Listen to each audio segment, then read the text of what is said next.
What's going on, guys? Main Event Matt here. Time to bring you my review of Week 1 of Ultima Lucha Dos. It's going to be a three-part show, 3 weeks actually.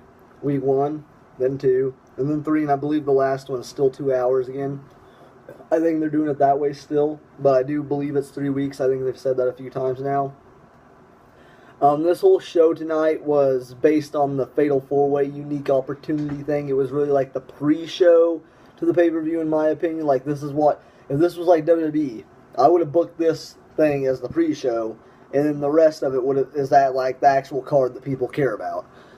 This was a Son of Havoc, Mack, Cage, and Texano all vying for a unique opportunity from Dario Cueto the whole time last week, which, by the way, last week's cut off before I finished the review. My bad. I fixed it, though. It will not cut off this time. I'm pretty sure I could talk for 30 minutes now and it won't cut. But, last week I thought that for sure this unique opportunity was going to be plain and simple. They were going to be the mystery person in the Gift of the Gods match. Because Dario Cueto's got a mystery person that he's going to put into this Gift of the Gods title match that's going to happen in Ultima Lucha, probably week 2, maybe week 3. I don't know. It's going to happen here soon, and I thought that was going to be the opportunity. And then when I was watching the show tonight, I was like, oh god, I know what the opportunity is now. They're going to fire the guy that won the damn thing. But no, it turns out, and I'm going to talk about the matches last on this review because I'm going to get the who won and everything out of the way first. Son of Havoc ended up winning the whole tournament. They did it in 2 rounds. They had the semifinals and the finals. Son of Havoc ended up winning the whole thing. And then Dario Cueto comes out there and talks about how he's got 2 briefcases. And here's one full of $250,000, more than Son of Havoc makes in a year. I thought that was funny. The crowd started booing. And then option number 2, he could pick one briefcase. Option number 2 was a contract to be in the main event for the Lucha Underground Championship at Ultima Lucha 3, which would be around next year around this time.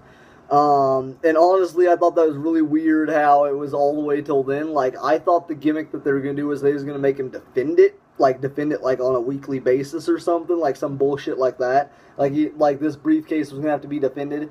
Because technically it's almost like a Money in the Bank contract, really, if you think about it. He's got a contract for a match, and it's in a briefcase, so he'd be carrying around a briefcase. It'd be just like Money in the Bank. So I was like, okay, it's going to be Money in the Bank, but they're going to make him defend it. No.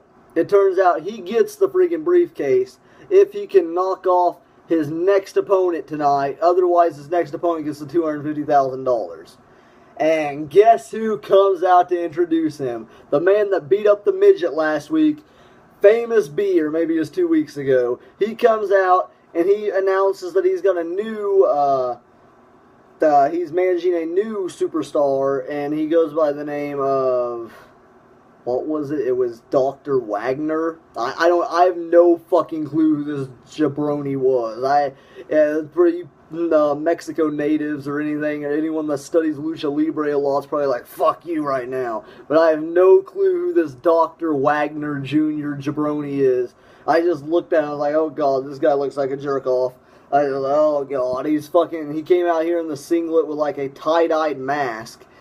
And his name is Dr. Wagner, and his finisher is called the Doctor Driver. He sounds like a real tool.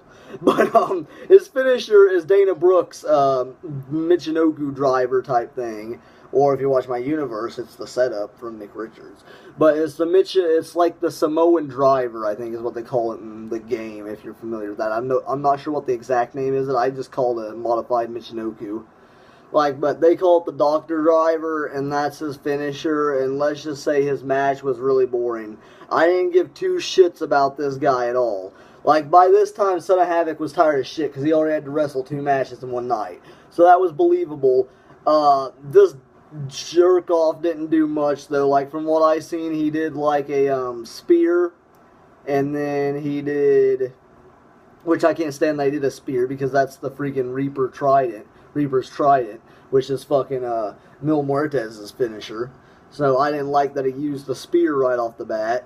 And then he fucking, then Son of Havoc hit him with a few moves, hit him with a jumping bicycle kick, and then went for the shooting star. This jerk-off moved out of the way, and then caught him with the Doctor Driver.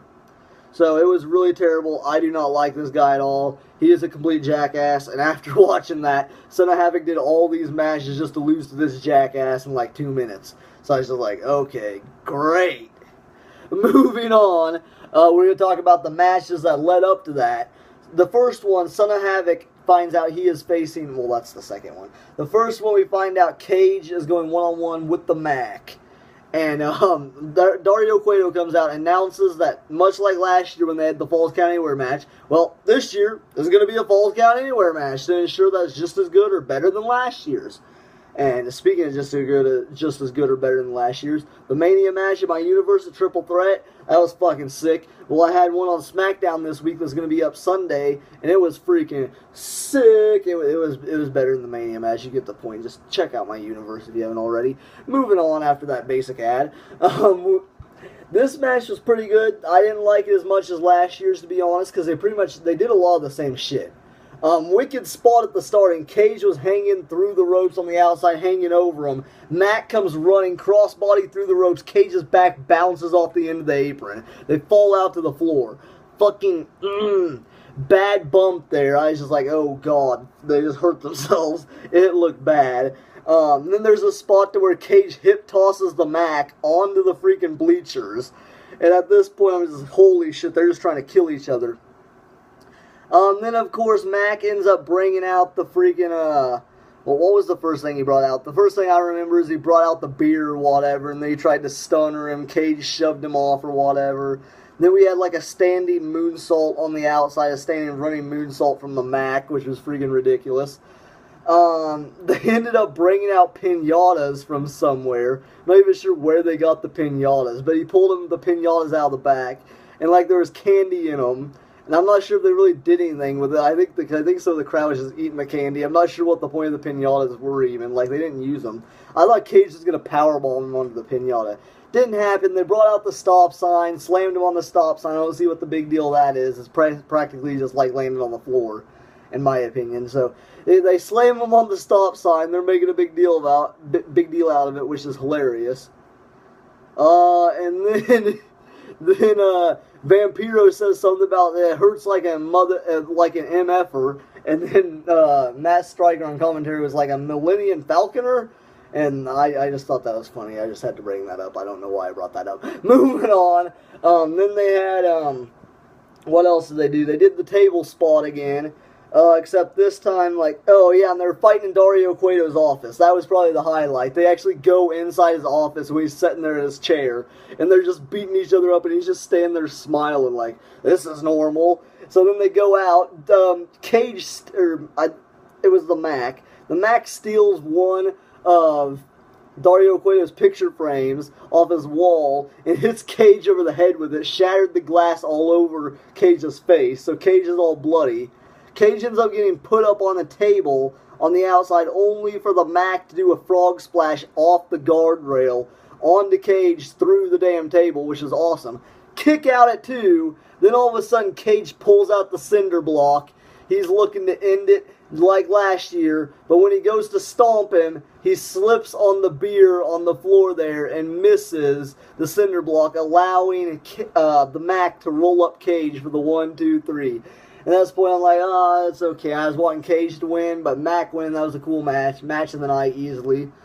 Then we get Texano one-on-one with Son of Havoc. And, well, Dario Cueto says, since it's the man on the open road, the biker, and the cowboy, we're going to make this a bar fight. So when we come back, we've got a bartender thing set up on the outside. And it's got, like, bar stools and shit around. I didn't notice it till, like, the middle of the match. And, like, some big highlights in this match were, jeez, it's hard to even... Oh, Texano put a chair in between Son of Havoc's legs, took another chair and smashed it, and you could just see the reaction. Everyone went silent. They're like, oh god, he just crushed his wing. But fucking chair right to the nuts, oh god. And then Son of Havoc ends up flipping Texano through the goddamn bartender, the whole bartender setup thing. he ends up freaking backflipping him over. Son of Havoc ends up backflipping him over, and Texano falls through all that, the glass and the wood, and just like the whole thing. You just have to see it to know what I'm talking about. It was ridiculous. Then there was another spot to where like he had the remains of that thing in the ring, and Son of Havoc ended up hurricanrunning him off the top rope onto that shit, which it was sticking up. Like, it was like wood shards, and like it was spiky. I can't believe they did that without him getting like a hole put in him. That was ridiculous to me. And then they finally had a final spot to where Son of Havoc was smashing glass bottles in the ring or something like that. Like, he was smashing glass bottles in the ring just to put broken glass all over the floor. And then when Texano was trying to get up, Son of Havoc springboards in, double foot stomp to the back, then bounces off the ropes, drop kicked, or no, the bicycle kick again, and then Texano falls into the glass. Like, it was a little box type thing, and he had like the smashed bottles in it, and Texano ends up falling into it. And that gives Son of Havoc the 1-2-3, which was a great match. And then the Mack and Son of Havoc, I didn't really like. I can't tell you very many highlights. I know there was some springboards to the outside. There's a spot to where Son of Havoc was going for the shooting star. Ends up getting countered by the Mack. Knees to the stomach. Mack goes for the roll-up. Kicks out. Then Mack ends up... Was he going for a stunner? He was going for something. Son of Havoc closes the gap between both of them because they're running back and forth into each corner, hitting each other. Son of Havoc ends up closing it up by running after him, and then hits him with the springboard back elbow, and then goes to the top and hits the shooting star to get the 1-2, and then he like almost kicked out right when it hit 3. They did a great job with that. Like, he kicked out right when he hit 3, so it counted. And then Son of Havoc ended up winning the match, and then he went on to face the Dr. Wagner dickhead, and Dr. Wagner ended up beating him, which that made me really sour afterwards. I was like, okay, this whole show has been for this unique opportunity, and then this Dr. Wagner guy debuts. He's not nothing special, and he wins $250,000. That doesn't go anywhere storyline-wise.